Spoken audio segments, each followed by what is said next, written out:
Good evening. My name is Wallace Gator Bradley, and I'm the president of United in Peace, Inc. It's a very important show, so callers, we're going to ask you to forgive us. We're not going to accept any calls. We just want you to get the message because it's very important and it's very urgent that you share the message. I want to first off let everyone know that this show was produced and my guest was put together by none other than the chairman of United in Peace, Inc. She's the producer of this show, and she's also my wife. And I want to say, to God be the glory, and y'all know that's Terry Marsh. So we're going to get off into this real fast, because we got a short time to do it. So I want to start off by introducing my guest, Secretary of State Jesse White, the #1 vote getter, and a gentleman, a great justice that's going to help bring integrity back to the Supreme Court, none other than Nathaniel Howse Jr. Do I put the R in there too, man? Tell him the Roosevelt? Roosevelt. Okay. As y'all know, the Secretary has made a decision finally that he may not seek re-election again, and everybody is praying. Everybody's praying that you don't do that, man. So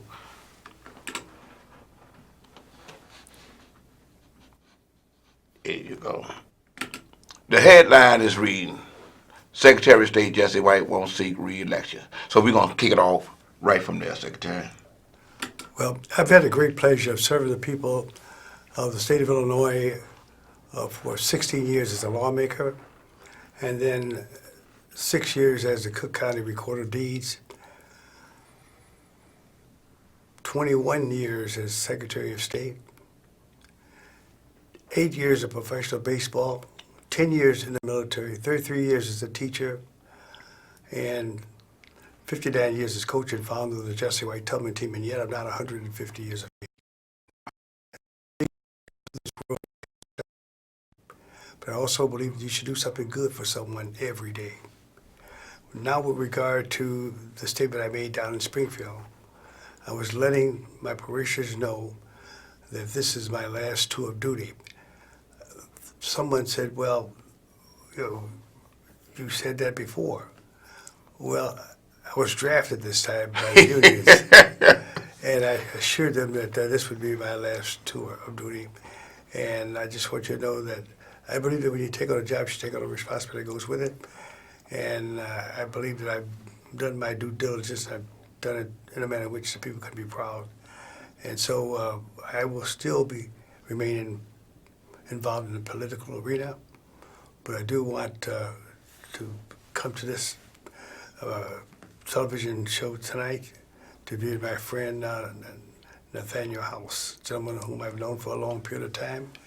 I applaud, commend, and thank him for his commitment to providing people with the justice that they richly need and deserve. So with that, I'm going to do like they say in Jamaica. I'm going to take it easy. Secretary, I was at the slating when you and Jan Sikowski and Alderman Pat Dow and Alderman Curtis, Derek Curtis was there. And everyone felt good when you let everyone know that you were supporting Justice Howse. I'm trying to get your phrase because he was the brightest bulb in the room. The sharpest knife in the drawer. Right.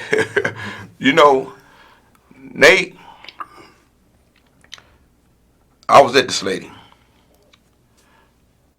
and I was shocked by the decision that they made. And as you so eloquently stated, we knew whose house we were in. And last Friday, I informed my viewing audience because everyone was texting me and emailing me and tweeting me and said, please, can you convince Nate to stay in the race? And all I could do was tell them that you said that you would let everyone know. So I was not going to let everyone know, but I did let them know that you said you was going to let everyone know. And then I saw the article in the Sun Times. I want to say, could you share with our viewing audience why you made that decision to stay in the race? Well, first of all, Friday night, I took a long time to decide on what I was going to do. I didn't want to get into a race just to run. I only want to be in a race to win. So I checked with my supporters to find out, did I have an opportunity, did I have their support, and would they stick with me? And let me say this, I am humbled and honored to have the support of a trailblazer, an icon, and a public servant like the amazing Jesse White. Mr. White, you are a role model and a hero to so many, including to me. Mr. White is modest.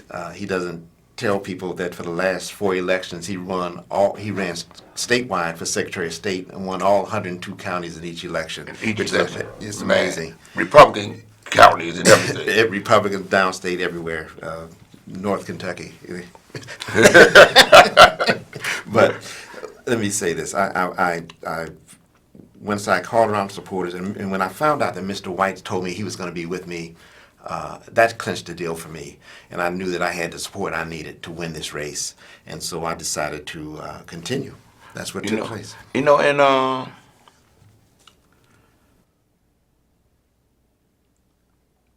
me, myself, I know that that role is sacred when it comes to dispensing justice and sitting in judgment of individuals.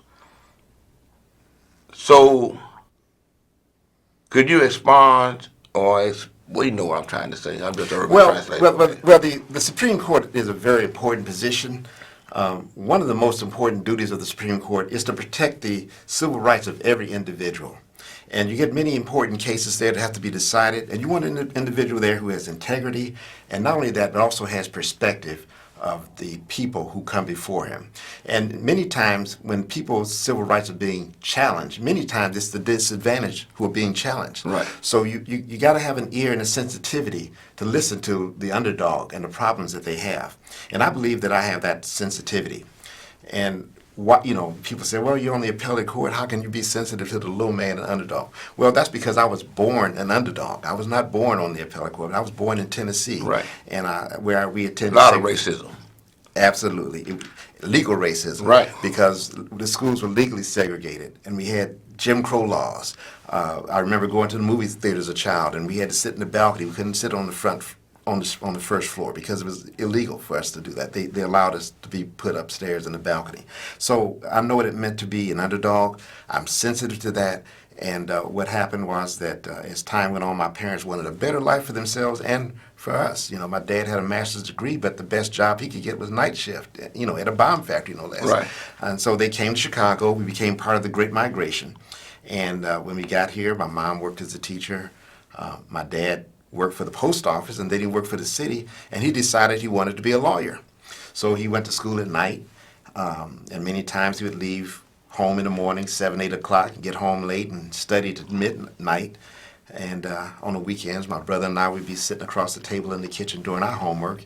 And on the weekends, we could look in the dining room. We could see my father studying and working hard and doing his homework. And that taught us a lesson.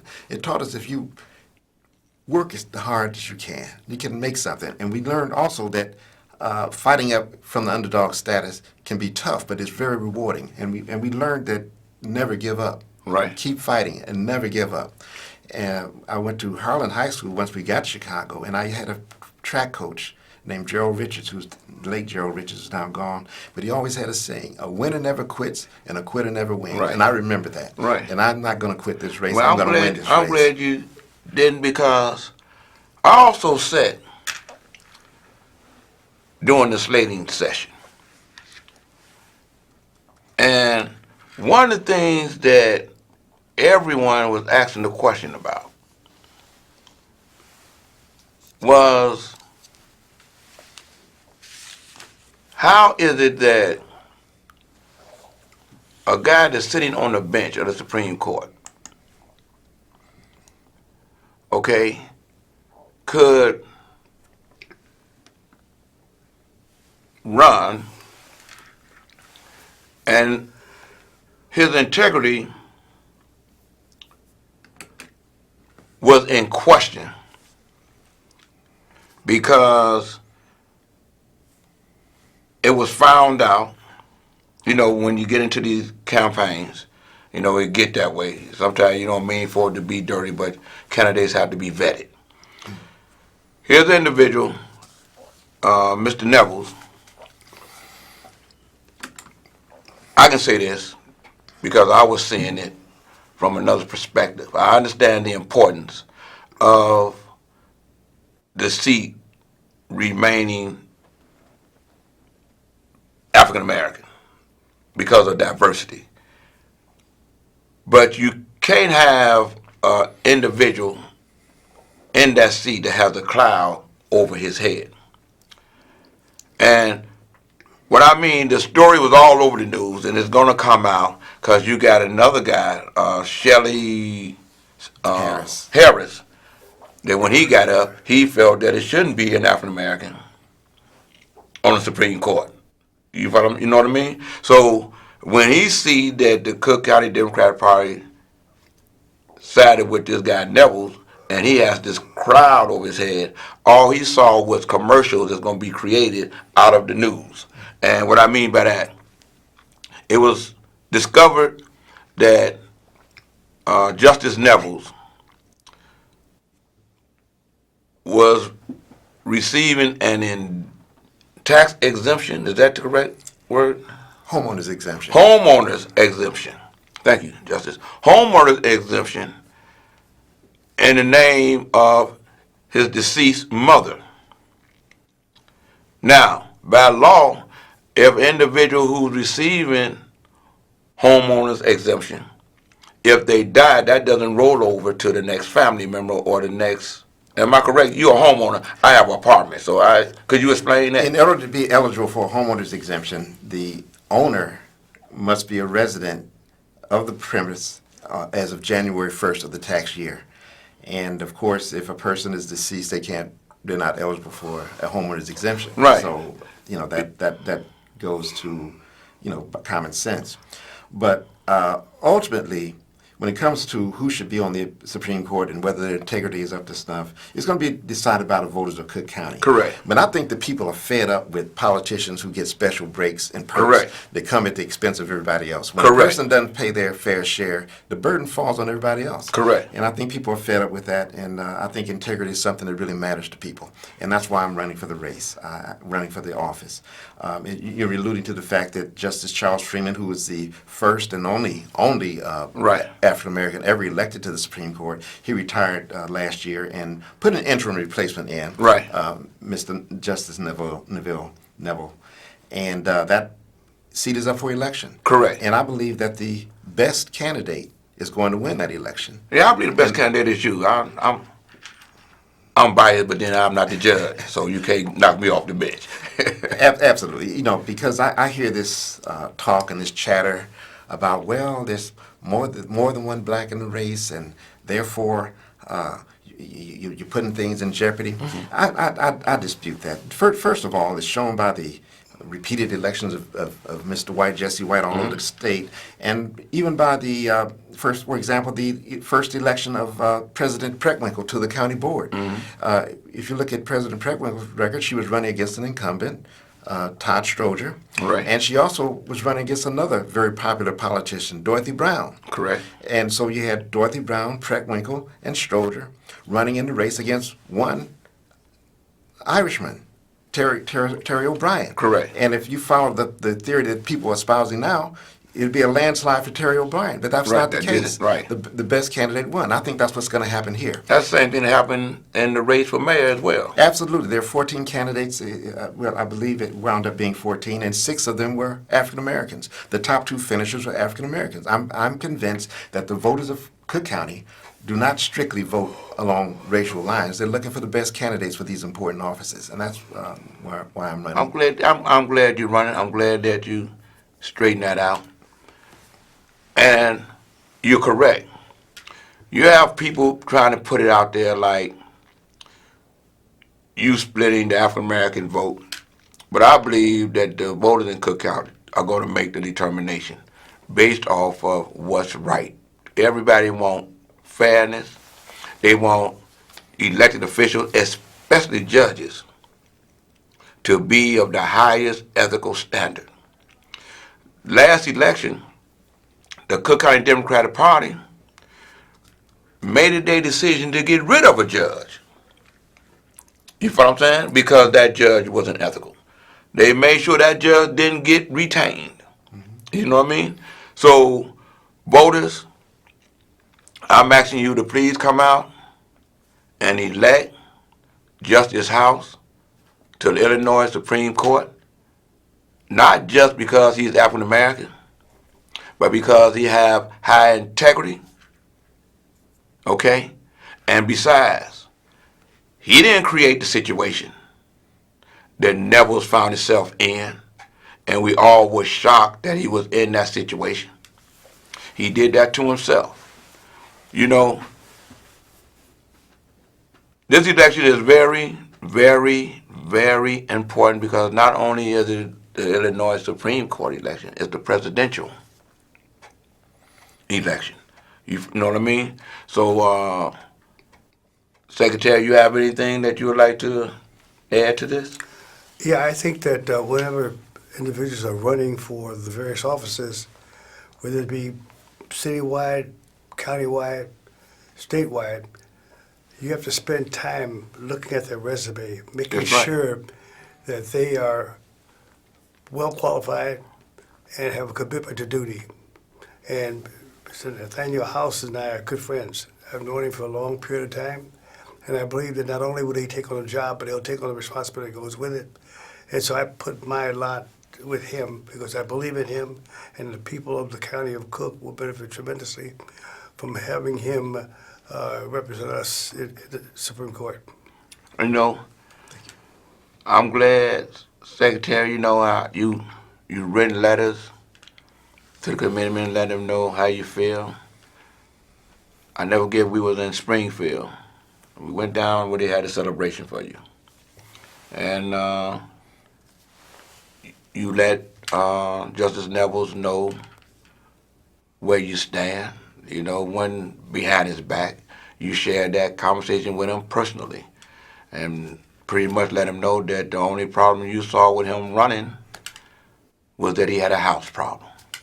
And man, is that why you came out and said, what's your saying you be saying, man? My slogan of the campaign is "Houses in the House." Yeah, yeah, with this Springfield. And I honor you, Jesse. You never turned your back towards me when I came to you for advice. And if you had to hit me upside my head for me to understand that I am giving you sound advice. You mean the translator needs The translator needs a translator. And the things that you've done for my sons, when I bring them there to see you as a great man. And they have graduated. One of them got his master's degree, and now he wants to be a teacher, and he's at Harlem. Yeah. The youngest one, Leviticus, the one I was talking about, his name is Codmiel. He like everybody to call him Cod. The other one is Leviticus, which is the baby. And he got into economics. He graduated in February, and he just did, it's his second intern dealing with Michael Sachs. You know, I don't want to keep you brothers too long, because I got a honeydew list that I got to be about. Y'all heard me share all this wonderful thing about that wife. I'm coming home, baby. I know what I got to do. So with that, I want to say to God be the glory. And if you gentlemen got any closing comments, I want to start with you, and then let the secretary close it out. Well, I can say that I'm encouraged and by the strong support and encouragement that I'm getting from running for office. I'm grateful for it. I want to tell the people and the listeners who are voting in March 17, 2020, that I intend to work hard every day, as hard as I can, both as a candidate and as a Supreme Court justice, to bring justice to everyone, to be fair to everyone, and to do all I can to make you proud that you supported me. Well, to the voters, I would recommend that you spend as much time as you possibly can reading up on the individuals who are running for the various offices, because you want someone to represent you who has integrity, commitment to duty, who will not only take on the job, but will take on the responsibility that goes with it. It's a win-win situation when you have a person of that caliber. I see that caliber, those calibers and more in my good friend Nathaniel Howse. I would hope that everyone within the sound of my voice will, number one, get registered to vote, and of course come out and discharge your duties on election day. If you don't vote, you lose your gripe rights. You cannot complain about anything. So please, spend some time listening to and reading up on the various candidates for the various offices, and then society will benefit tremendously from your participation. Thank you. Thank you. Well, with that, I'm going to let these gentlemen go, because I got about 5 minutes on the show where the urban translator can explain things on a subpar ethical responsibility that I have to my viewing audience. Thank you, Secretary. Okay. Thank you for coming. My pleasure. Thank you, Thank you. Howse. Thank you. I know you got to get to the next stop. What do you have to do? I got a meeting with Erie Cafe.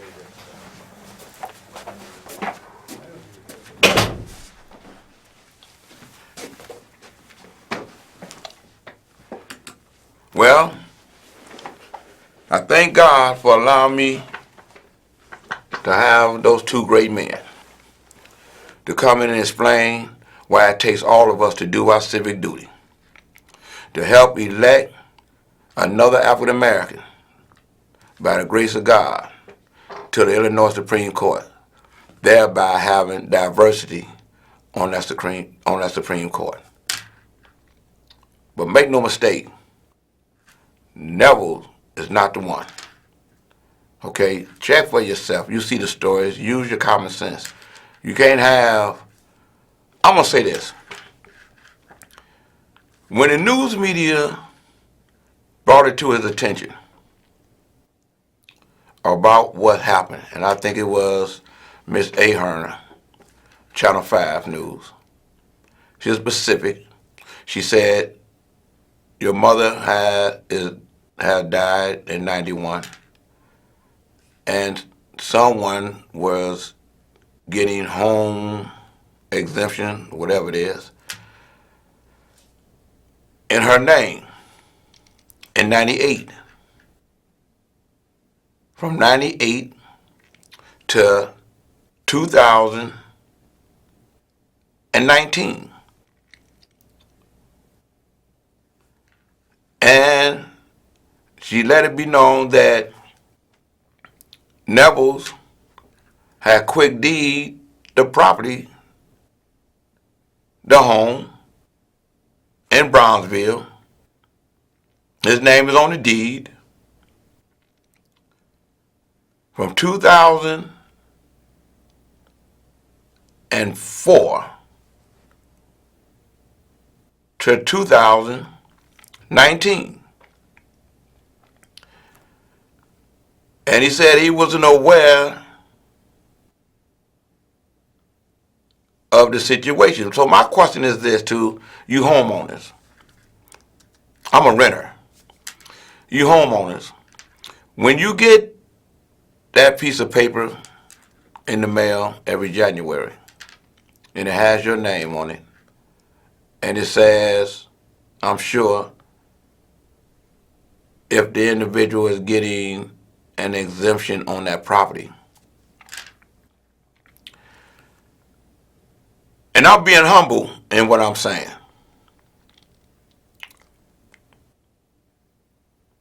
The worst case scenario is that Neville's lied publicly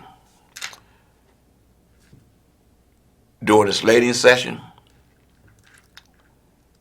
when he was being interviewed, or in the worst case scenario,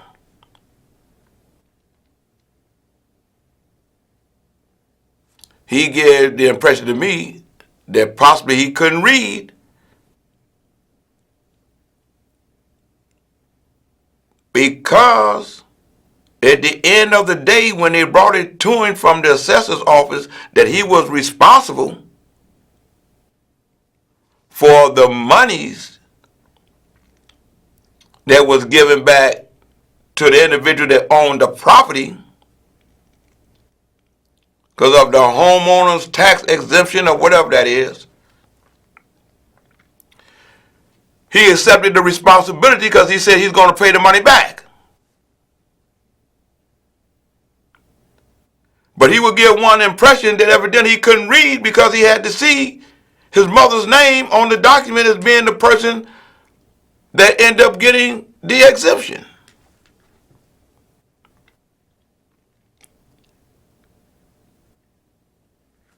We talking about integrity.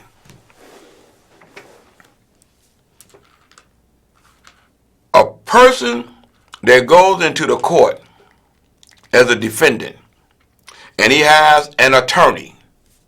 This will get me about the attorneys that say it's all right what Neville did and what he's displaying to justify why people ought to vote for him.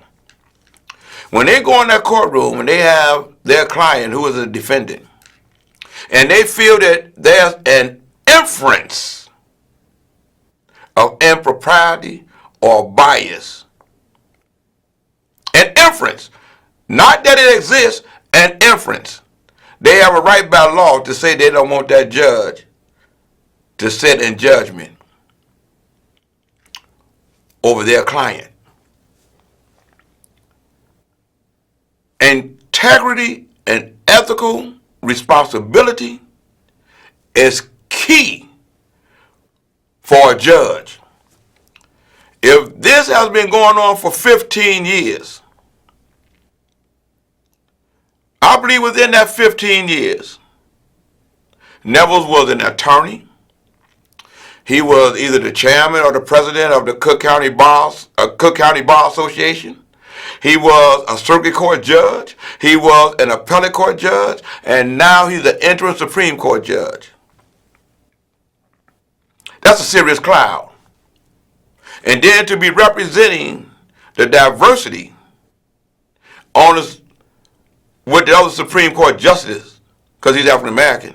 I'm saying people in Cook County, in the name of diversity, elect appellate court justice Nathaniel Howse, March 17th, 2020, and help bring back integrity for the Supreme Court of Illinois. Bring integrity back. And I want to close by saying, please get out and vote March 17th, 2020. Thank you. Good night, and to God be the glory.